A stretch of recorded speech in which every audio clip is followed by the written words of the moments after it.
All right. Hey guys. Thanks so much for joining us today. This is for As the Pre-Dental Month. Y'all went and submitted some questions for me to ask Dr. Cheramie today. So we're going to get to those.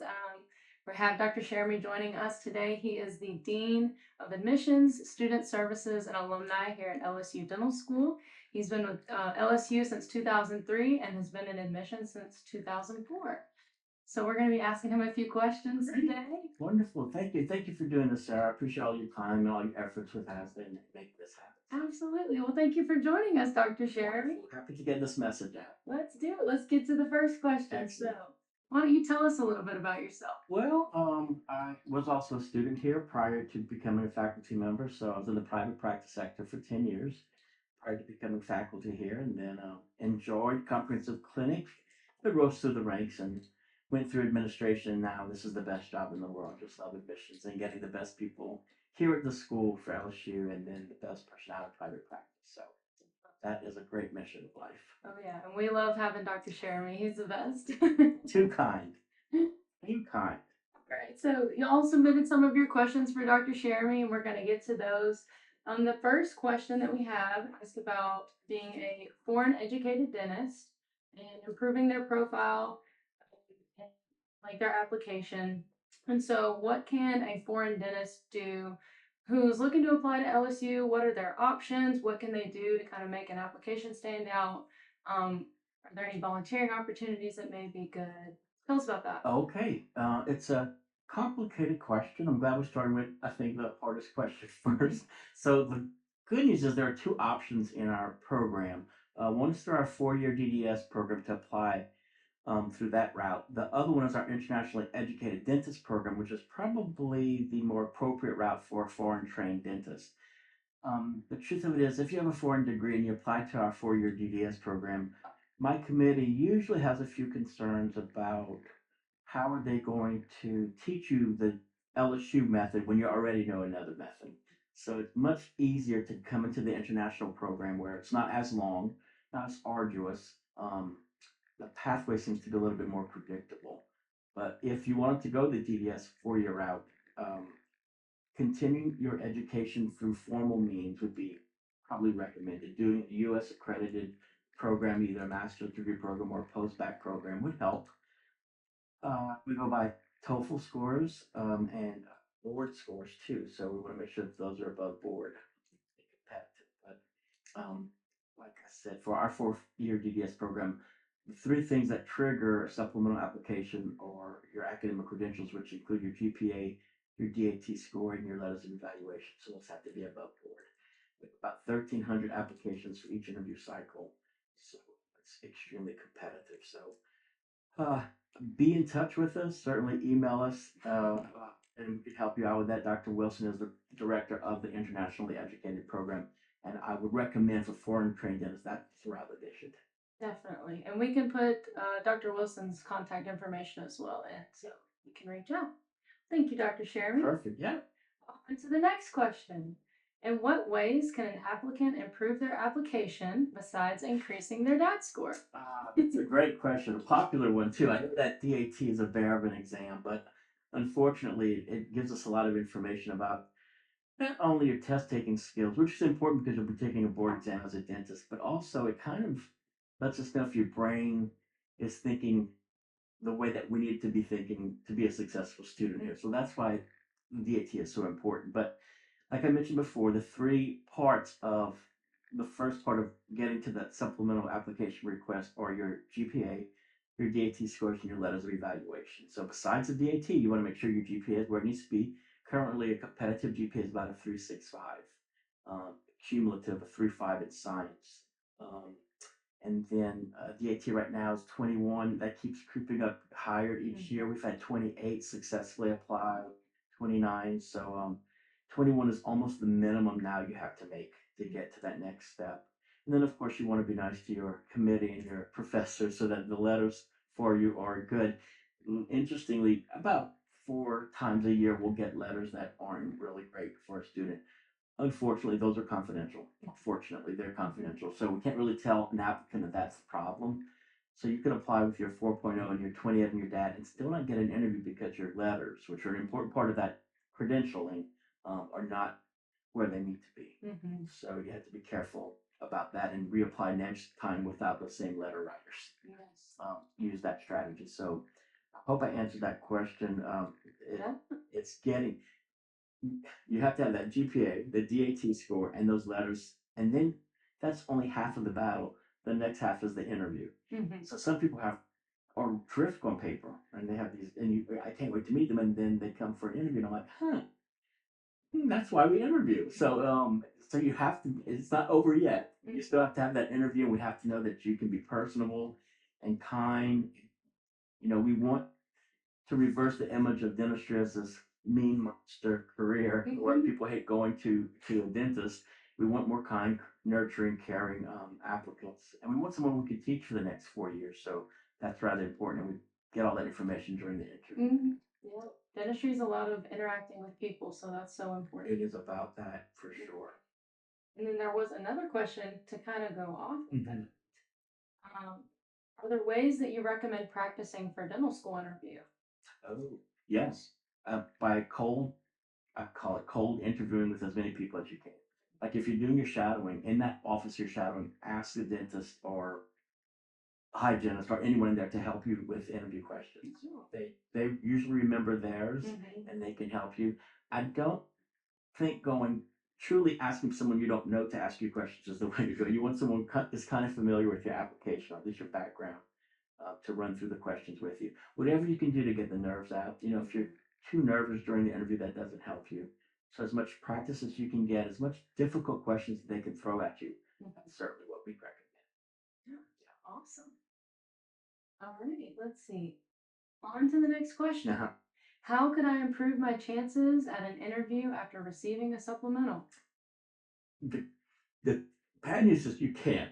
So out of the 1,300 applications we get, about 200 of those receive a supplemental application. Out of those 200, 105 to 120 receive an invitation to interview. So after you get that supplemental, it's just a waiting game. Timing is critical. I always say if you're serious about an application, you want to get a competitive application in just before June 30th, and that's almost late. It kills me when good applications come in, but it's a rolling admissions policy, and it's the first competitive and complete applications that gets first consideration. So usually it's a matter of timing after the supplemental. If you are asked for a supplemental and you update your hours in shadowing or volunteerism, you can email those to me and I'll add them to your supplemental. So that's one way I guess you can improve after the supplemental, but really it's just a matter of patience and perseverance after that point. Working on getting ready for the interview. Absolutely. Prepare the interview and carve your chalk. Yes. Carving chalk. Carve the chalk, please. Let's see. What is the latest an applicant can receive an interview for LSU? So that varies from year to year. Usually we try and send out invitation interviews 4 weeks prior to the interview to give you time to prepare, carve the chalk, and mentally get ready for the interview. So 4 weeks prior is when we send the invitations out. So each year, like I said, varies, but usually we finish interviews late October, early November, because access rules tell us that you have to send the decisions out by December 15th. So we'd like to be ahead of that deadline. So usually it's late September, mid-September that you get the last round. Now, I'm saying that that's just for the fall. Each year, and there have been times where we had to continue interviewing in the spring because not everyone accepted our offer of admission. So sometimes in the spring we continue interviews. So the game's not over. It's really not over until probably mid to late March where the class roster is set. So hang on. Even after December 15th, there could be a chance. It just depends each year on how many competitive applicants accept our offer. Yeah, it's complicated, right? Yeah, no, that's great. Such good information. Oh, so much. I'm so sorry. You're welcome. No, this is all such good things to hear and kind of be aware of. The next question is someone was asking about their degree, and although certain courses aren't required, are there any courses that you recommend taking that aren't necessarily a prereq for dental school? Right. So we do on our website, and I printed out that page. Do recommend higher level science courses. And I'll list what those are. They're comparative anatomy, cell molecular biology, embryology, histology, microanatomy, physiology, and genetics. So those are helpful, and I think you'd agree Yes. when you're in school that those would be helpful to have a basic background on those courses. However, in a practical sense, let's say you've taken those or they're not available. I'm also going to throw in a good foreign language. It's like a Spanish class because most of our patients have a Spanish speaking background, and maybe even a business course. And I'd also even maybe think about a psychology course. Yes. Because as you mentioned, it's not just about fixing teeth, it's about the whole psychology of the patient too, and allaying their fears and just monitoring behavior or interpreting what their behavior means is important in dentistry too. So those are all courses that I would recommend above and beyond our pre-vet. Love it. Yes. Yeah. Having a broad base as a dentist is extremely important. People is a big part of it. Science is a big part of it, but people are the biggest part. Yes, yes. You can't get to their teeth until you get past their personality. Exactly. Exactly. And ask their medical history. Yes, please. Accurate medical history and a good blood pressure. Yes. Which is probably going to be a little high. If my GPA isn't where I want it to be, how can I use my gap year to make up for it? Would a master's degree program make my application more competitive, even though it might lower my GPA? Huh. Hopefully it won't lower your Or, GPA. my bad, even though to make up for a lower GPA. Yeah, I'm yeah. sorry. No, that's good. No, I was like, sometimes it does. So you have to make that calculation. Any effort that you take to improve your education or to get more education is going to be recognized by the committee. The good and bad news about access is it calculates all GPA and all coursework, undergrad and postgrad. So in med school, they have a forgiveness program where you can start over again. We don't have that in dentistry. So you can make it up a lower GPA by doing well in a master's degree program. That speaks a lot to the committee. In your access application, it'll show all your undergrad stuff, but it first will show any postgrad work. So psychologically, that's important when you open the application to see some post-bac or some master's degree work. There's so many master's degree programs out there, and a lot of 2-year master's degree programs. We recommend a 1-year master's degree program for 2 main reasons. One, it closely mimics the pace of dental school. It's kind of high, fast-paced information that's thrown at you. So it gets you better prepared for dental school. The second reason is if you're in a master's program, you have to finish that master's degree before matriculating into dental school. So if you're in a 2-year master's degree program and you trigger an interview invitation and we accept you, you're going to delay your entry by a year because you're not finished your master's program. So the 1 year is much cleaner. You get your degree and you're finished with the degree before you matriculate into dental school. Plus, you're better prepared. Mississippi College in Clinton, Mississippi has a terrific pre-health master's degree program, and our students who complete that program, even with a 3.65 or even a 3.5 GPA, are very well prepared for dental school. Yes. So, especially with anatomy, Mm-hmm. a great anatomy lab there. But there are other master's programs. Just want to focus mainly on the 1-year ones. 1 year's a master's in science or pre-med or biological medical science. Yes, I know people in my class or friends who have done a master's. Just they say it's so helpful. Years ahead. Yes, she just prepares you so well. To kind of go off of that, to backtrack a little bit, someone had asked if you didn't do so well in a class, would that affect my chances of getting into dental school? And kind of what should I do about that? So, I'm so sorry. Everything can affect positively or negatively your chance of getting to dental school. With 1,300 applications, we are lucky we get to pick the best students for the program. If you earn a F or a D in a course, it's probably in your best interest to take that course again and try and get an A. If you've earned a C, it's not as critical, and this is why.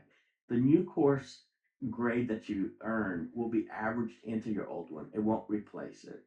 So for D's and F's, if you get an A, it really improves your GPA and it shows that you've mastered the material. In a C course, even if you got an A, it just averages into a B and it doesn't really improve your GPA all the way. Thank goodness we have the DAT. So yes, GPA is important, but if you have C's, a few C's, you can make up for it by doing really, really well in the DAT. So my committee thinks, oh, they got this material. You might have had a bad day, our teacher, bad day at school. but they've mastered the material and it shows on their DAT score. Mhm. So that's the way to calibrate it. So, good to know. Let's see.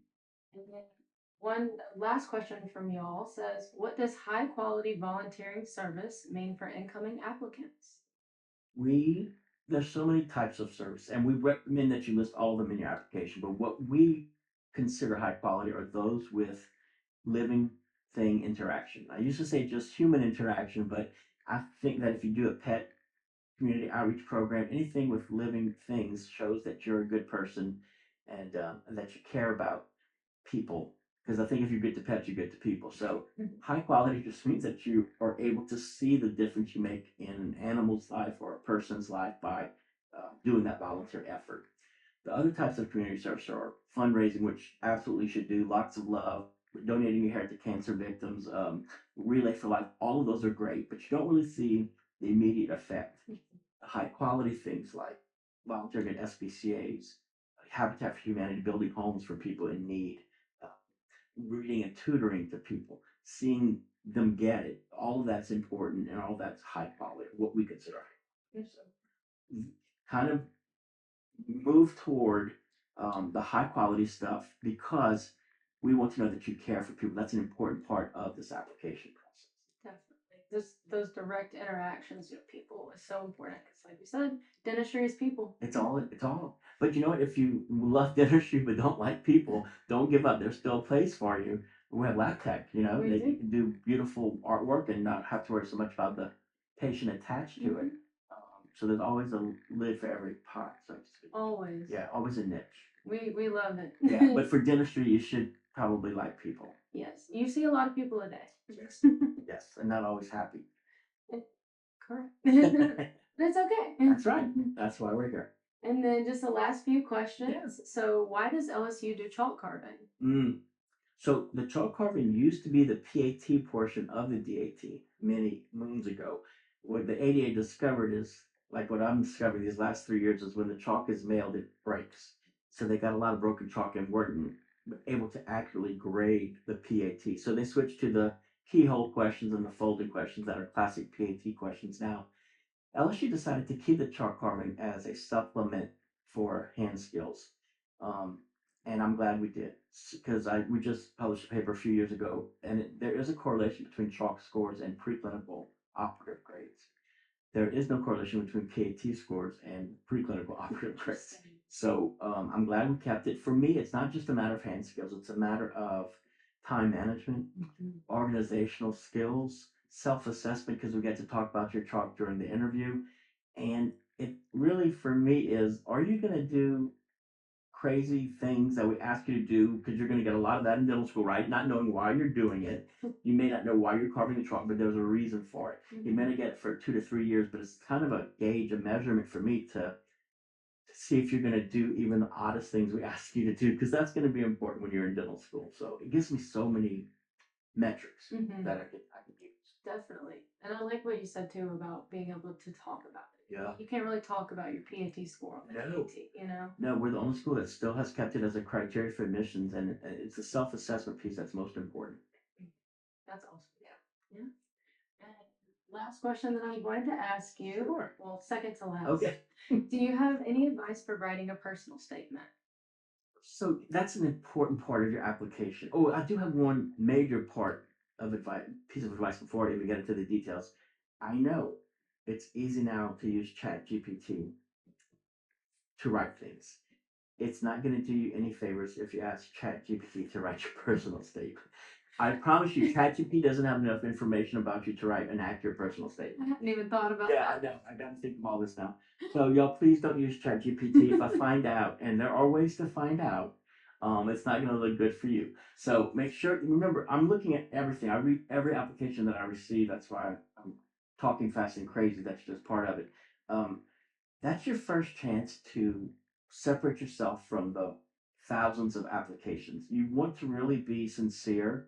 You want to talk about why you're applying. We want to hear about your background. Maybe in that first paragraph, give us a brief description of your background. Second paragraph, I like to hear about hurdles, things you've overcome, or accomplishments you've received or compliments. Let's say you're shadowing or assisting and they said, wow, you really are doing well, or you're great with patients. I want to hear about that in the statement. The last paragraph, I think it's important to talk about your vision for yourself. What are you going to do with this degree, which can be life changing for patients? You're going to go out and get people out of pain, make them healthy, change their lives, increase their confidence. That's a huge responsibility. What are you going to do with that? Give me your vision for your future. That's what I like to see. Those are the three parts. This is personal. For me, what I like to see in a personal statement. Yes. And do you have any advice as well for like maybe having people review your personal Oh statement? yeah, don't have strangers review it, and don't have I don't want. I know there are companies out there that review personal statements and maybe even organizations. I'd rather you not do that. I'd rather you have a family member who knows you well review it and ask them after they read it, does it ring true? That's your best thing. Bonus points if they can correct your grammar if you have any grammatical errors, because that's important too. But no, I don't like outside people reviewing and giving you tips. I'd rather it be from your heart. I almost would rather compromised grammatical essay, but at least it speaks about you and it's sincere. I'd take that over a well too polished, not sincere, not feeling who this person is kind of essay. They're tricky. I'll give you that. The hardest thing to do is to write about yourself, but it's so important in this process. And it's just a good gauge of who you are, like you said, giving that personality, like presenting yourself before everything else. Plus, as you know, we have 9 hours of a pre-English prerequisite, which is a lot for a dental school. But we're supplementing that with the personal statement. You're going to be writing every day about your patients in their chart. We have to know that you can construct the sentence cogently and that you're accurately describing your patient's needs and wants. So all of that is important in this process. Definitely. Let's see. Well, Dr. Cheramie, do you have any upcoming events where people could ask you more questions? Absolutely. We pride ourselves on making sure the message is consistent and that everyone has access to it. So each year on the last Saturday of January, this year is January 28th, 2024, we have an in person event sponsored by LSU Pre-Dental Society here at the school. In the past, it's been virtual, but this year we're happy to say it's in person. There's a limit to 200 because of fire marshal laws. So if you haven't registered, you should try and register now. But then after that, after the 28th of January, we have several virtual events where you can come in. I'll have the Zoom link for you. You can sign up for those. And usually on Fridays, for a couple of hours, we talk about this process. And I'm there to answer any questions that any applicant might have about this. So do have about at least one a month. So 3 or 4 after that January date. That's when the cycle starts up again. So it's always Always going. always going, always something. He's always doing the best and answering everybody's questions. I really try. Oh yeah, I try. That's yeah. It's I owe that to y'all. Y'all are putting so much work into getting the best application, and I owe it to y'all to answer your questions and make sure you have the most accurate information. So I'm happy and proud to do it. Well, thank you so much, Dr. Cheramie. You're welcome. Really appreciate you taking the time to answer everybody's questions and to sit down and be so thorough and thoughtful about your responses. That's so sweet, Sarah. And thank you for taking the time to do this and all the work you put in. So thank you so much. Absolutely. If y'all have any questions, y'all can reach out to Dr. Cheramie's email. I believe it's admissions. Yeah, you can. It's on the website. You just search in the admissions bar and the future students DDS. We also have. I just want to mention not just DDS. We have hygiene, dental lab technology, and international. So on the future students part, there are several tabs under there. So I always say you should explore all programs. You know, DLT if you have these wonderful hand skills or are gifted in art, but maybe are not such a big fan of people. DLT is a great program. Hygiene also, those are your teachers. Those are the ones who, if you think your patients go to you for treatment, they might, but they really go for the hygienist because they're kind and caring. You get to chat with them. They're not as intimidating. So that's also a great program that we have. So anyway, on our website, go under the Future Students tab, and if you click DDS, you'll see my information underneath. Perfect. Yeah. All right. Well, thank you all so much for watching and for asking questions and joining us today. We appreciate it. Thank y'all. Thank you so much. Happy Pre-Dental Month.